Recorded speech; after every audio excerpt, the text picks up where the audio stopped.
तो गाइस मैं हूं अंकित और आप दिख रहे हैं रेसलिंग फैंस नेटवर्क। शुरू करते हैं भाई अपनी बातों को हम लोग सबसे पहले साबू से। तो भाई साबू यानी कि ECW लेजेंड की हो चुकी है death. It's sad to hear this because भाई एक एब्सोल्यूट लेजेंड थे। टेरी ब्रंक आई गेस इनका रियल नेम था। नेचुरल डेथ है तो वैसे कोई बात नहीं कि ऐसा हो गया वैसा हो गया। तो साबू जो है भाई अब हमारे बीच में नहीं है। लेट्स होप कि इनकी आत्मा को शांति मिले। Om Shanti, rest in peace. साबू को लेके एक सैड न्यूज़ आई है, इनकी फैमिली को संभलने की शक्ति दे भगवान। शुरू करते हैं गाइस अपनी एक्चुअल अपडेट वीडियो को हम लोग सबसे पहले जेफ कॉब से।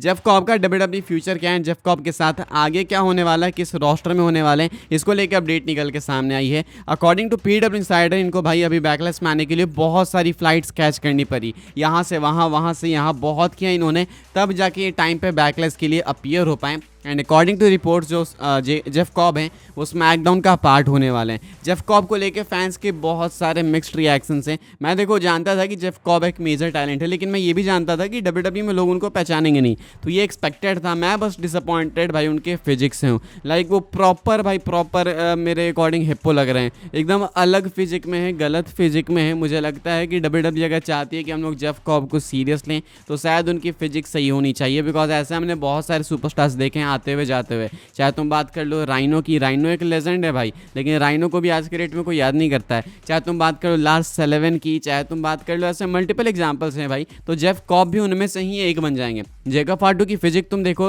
मतलब ऐसी नहीं है कि बहुत ज़्यादा कमाल की है, बट ऐसी भी नहीं है भाई कि पेट 4 फीट आगे निकल रहा है। तो ये जेफ कॉब के साथ है। WWE अगर इस चीज़ को थोड़ा संभाल ले, अगर जेफ कॉब संभाल ले तो अच्छा रहेगा, बिकॉज विंस मैकमैन इन चीज़ों का बहुत ध्यान रखते थे। इसमें देखो सिंपल सी बात यह है कि अगर आपको सीरियसली चाहते हो कि फैंस लें तो आपको उस तरह का दिखना भी पड़ेगा, because I think Jeff Cobb की थोड़ी सी हाइट भी काफ़ी छोटी है एंड ऊपर से पेट भी आगे निकला 10 फीट, तो वो थोड़ा सही नहीं लगेगा। आई जस्ट होप कि ये सही हो जाए, बाकी तो देखते हैं फैंस अडेप्ट करते हैं इनके स्टाइल से या फिर नहीं, बिकॉज फिलहाल फैंस ज़्यादा एक्साइटेड दिख नहीं रहे हैं इनके आने से। देखते हैं क्या होता है आगे, कोई अपडेट आएगी तो मैं आपको बताऊंगा। फिलहाल ये फ्राइडे नाइट स्मैकडाउन का पार्ट होने वाले हैं जेफ कॉब, ये कंफर्म है। आगे बढ़ते हैं गाइस, हम लोग बात करते हैं बेकी लिंच के बारे में। तो भाई बेकी लिंच अभी एक इंटरव्यू देने आई थी एंड यहाँ पे बेकी लिंच ने इंटरव्यू में बहुत सारी बातें कही है।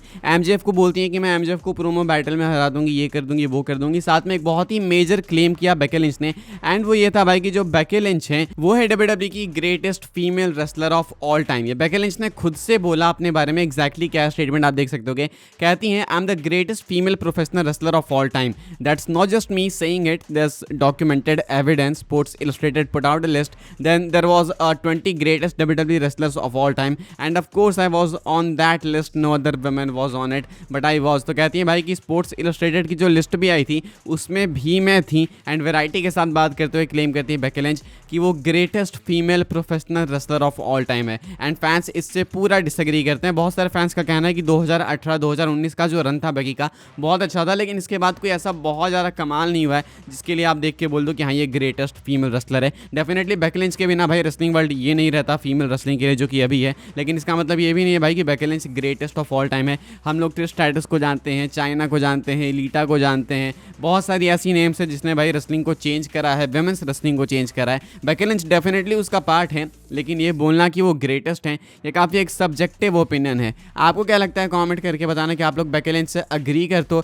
मैं 100% तो नहीं बोलूँगा, लेकिन डेफिनेटली बेकी लिंच ने एक रोल प्ले किया है, ये मैं 100% कह सकता हूँ। आप क्या फील करते हैं इसके बारे में कमेंट करके बताना। अभी बेकी लिंच उस पोटेंशियल पे शायद वर्क नहीं कर रही हैं जैसे वो 2018-19 में थी, लेकिन इसका मतलब ये नहीं है कि अब बेकी लिंच बिल्कुल वेस्ट ही हो चुकी हैं। आप क्या फील करते हैं लिख के बताइएगा कमेंट्स में जरूर से। आगे बढ़ते हैं गाइस, हम लोग बात करते हैं अगली स्टोरी के बारे में जो कि CM पंक को लेके। CM पंक के नाइट ऑफ चैंपियंस स्टेटस को लेके काफी कंफ्यूजन है। WWE night of champions confirm किया कि सऊदी अरेबिया से होगा 28 जून को एंड CM पंक यहाँ पे एडवर्टाइज्ड है। वीडियो पैकेज में CM पंक थे।